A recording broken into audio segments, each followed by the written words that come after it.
I don't like seafood chowder when it's too thick, so I'm going to show you a lighter version today using different thickening agents as opposed to using too much flour. I'm going to be using some potatoes, which will thicken it up because they're quite starchy, some cream, and I am still going to use a little bit of flour, but instead of using a tablespoon or 2 tablespoons, a little teaspoon really does make a difference. So to start the base of this soup, some bacon. This is just some shortcut bacon, and I'm just dicing this. I've got a large 7.2 litre pot. This is fantastic for soup, and just heating up that oil on a medium to high heat. I can now add the bacon, so just crumble it up.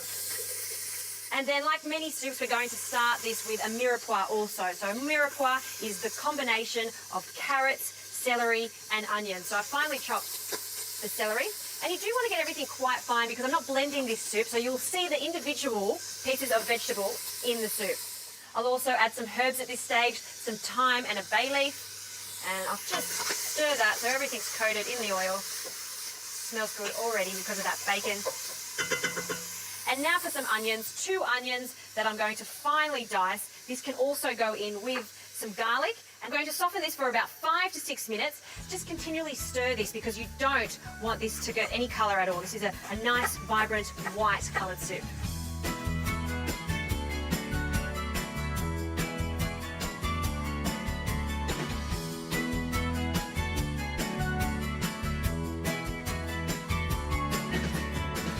This is really taking shape now, so I'm just going to deglaze the pan with some white wine.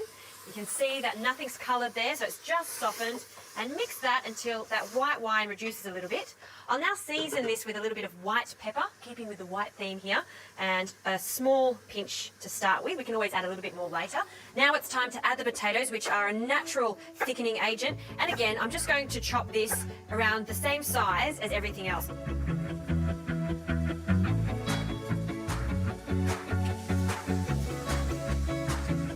I'm going to add the milk now. A little bit of flour, like I said, just a small amount. And just mix that in. And now for the stock. Now I have some fish stock here, 1 litre of fish stock, or enough just to cover all of the vegetables there. And then give that a stir.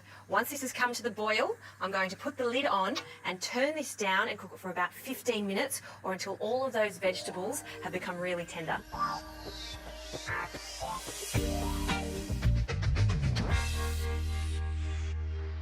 This is smelling exquisite. So now it's time to add some corn. This is fresh corn I've just taken off the cob. I like to leave the corn to the end because I don't want it to overcook. I want it to stay really sweet. And you can see the soup is just very, very gently cooking away here. Now that the corn has gone in, we can add some cream. And now this is also a great thickening agent. So we're going to add half a cup of cream. And it's also going to make this extra white. Look at that. And I've got a wonderful variety of mussels, scallops, and some rockling and some prawns here. Again, order is important when you're cooking seafood. So the thing that's going to take the longest to cook are the mussels. So they go in first. And they're just going to gently poach together. Perfect. Next, the scallops can go in. Followed by the fish, so rockling. You could also use some salmon for this, whiting, fantastic, flathead, this could go on, even some barramundi, fantastic. And then last are the prawns for me.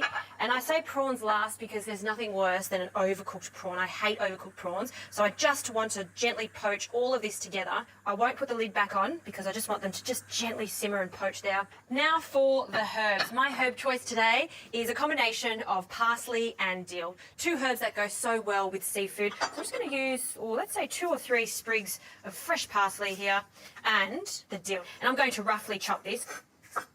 And this can go in right now, this last minute.